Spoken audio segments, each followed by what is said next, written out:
All right, let's get right into it. Today, we're going to talk about something called objective faith. And trust me, this is a concept that could really shift how you think about belief, about those gut feelings or inspirations, and ultimately how you act on them. You've probably heard this a million times, right? Phrases like, just believe it, or at the end of the day, it's all about faith. They pop up all the time when we talk about things we can't see or touch. And the idea behind them is usually that faith is kind of the end of the road. It's the point where you stop asking questions and just accept. But what if that's not the whole story? What if that way of thinking, that faith is just this personal internal feeling you have to accept, no questions asked, is actually a huge mistake, maybe even a dangerous one? So what's the big deal? Where's the danger in just believing? Well, it's when we start mixing up our own feelings of faith with the kind of absolute certainty that was unique to the prophets. When we do that, we can end up trying to copy actions that, well, for us, could be incredibly risky. And this really gets to the heart of the puzzle, doesn't it? Faith, by its very nature, deals with the unseen. So how can it not be subjective? How do you take a belief that's beyond what you can see and touch and find anything solid or objective about it? Okay, so here's the way forward. And it's not about trying to prove faith in a science lab. No, it's about looking for what you might call objective traces inside the stories of Revelation. It's a way to find a more balanced, a more wise approach to what we believe. So let's get really clear on what we mean by objective faith. We're not talking about putting faith under a microscope or anything like that. It's more like a tool. It's a way of looking at the stories in Revelation and finding the patterns, the connections, the things that give us a sense of balance. The goal here isn't scientific proof, the goal is wisdom. And to really get this, we're going to look at an amazing comparison. It's basically a tale of two very different people. They both received divine inspiration, but how they experienced it, well, that's where things get really interesting. Okay, check this out. It's all about the contrast here. On one hand, you have Prophet Ibrahim. He gets a command to sacrifice his son. Now, because he's a prophet, his experience is one of pure certainty, zero doubt. For him, that inspiration was an objective reality. But then, look at the other side, the mother of Musa. She's inspired to put her baby in a river. She's not a prophet. And what does she feel? Anxiety, worry. And that anxiety is everything.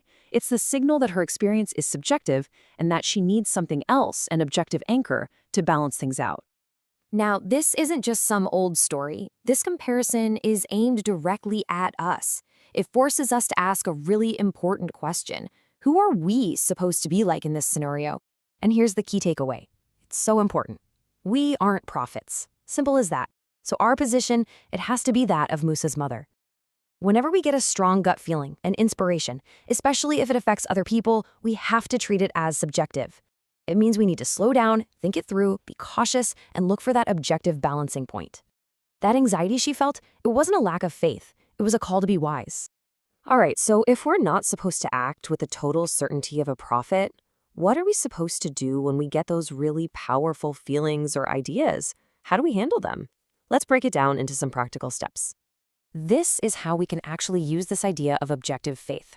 First step, just acknowledge the feeling. Recognize that it's subjective. Step 2, go looking for an objective anchor.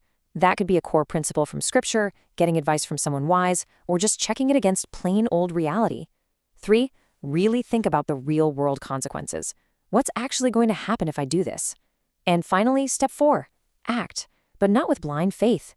Act with caution, act with wisdom, just like the mother of Musa. So at the end of the day, here's what it all boils down to.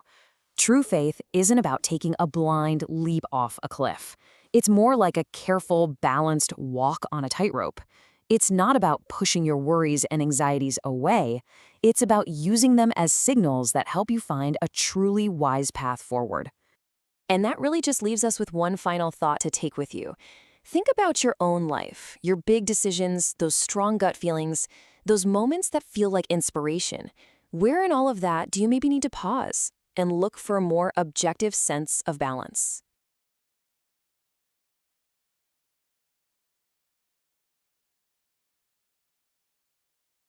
All right, today we're going to dive into a concept that might just challenge how you think about faith and our own human limitations.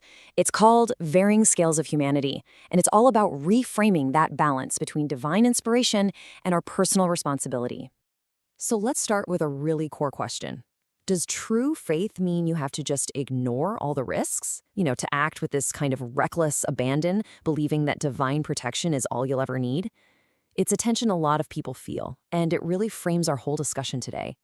To explore this, we have to look at one of the most powerful stories of devotion ever told, the story of Prophet Abraham, who was commanded to sacrifice his own son. It's almost always presented as the ultimate test of faith, right? That single moment where a father's incredible love is weighed against an absolute, divine command. And the common understanding, the one we hear all the time, is that this act was a demonstration of love for God and for God alone. It was proof that nothing, not even the person you cherish most in the entire world, could stand between a believer and their Creator. But what if, in focusing so much on his willingness to make the sacrifice, we've been missing the most critical detail of the entire event? What if there's a pivot point in this story that completely changes the lesson we're supposed to be learning? Well, here is the objective, undeniable fact of what happened. The command was given, the willingness was absolutely there, but the prophet's son did not die. A miracle intervened. The sacrifice was never actually completed. And that isn't just some minor detail. That's the whole point. This completely reframes the moral of the story. The lesson isn't just about the willingness to sacrifice. It's about the principle that even the most extreme test of faith imaginable did not end with an actual victim. Divine intervention ensured safety. So this leads us to a really crucial question. If the whole story's conclusion depends on a divine miracle that saved the son, and we as ordinary human beings don't have access to those kinds of miracles, what part of the story are we actually supposed to emulate? We can't replicate the miracle. So what's the real takeaway for us? And this brings us right to the central idea for today, the scales of humanity. This is all about the crucial, vital distinction between the reality of a prophet and the reality of an ordinary human being. You see, these two scales, they operate completely differently. The prophetic scale works with miracles, what's known as mu'jizat in Arabic. These are acts that literally defy the laws of nature. On this scale, safety is a divine guarantee, and actions are guided by direct revelation. But then you have the human scale. That's our reality. We operate with reason. For us, safety isn't a guarantee. It's an objective action we have to take. And we follow inspired principles, not direct revelation. They are just fundamentally different ways of being in the world. Now, it is so important to get this next part. Acknowledging this difference in scale, is not a reduction of your faith. It's not a weakening of faith. In fact, the argument here is that this very awareness is a necessary part of a mature, honest faith. And look, this isn't just some modern idea. It's supported directly by Scripture. In the Quran, in Surah Al-An'am, verse 50, Prophet Muhammad himself is instructed to declare his human limitations, to state very clearly what he is not.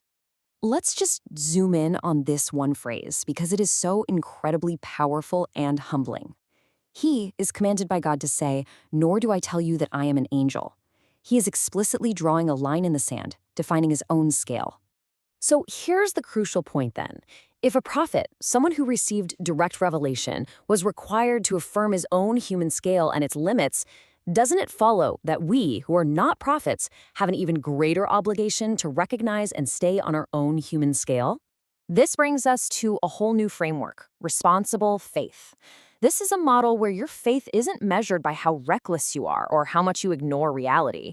Instead, it's measured by how responsibly you manage your inspiration and your devotion within the real established limits of being human.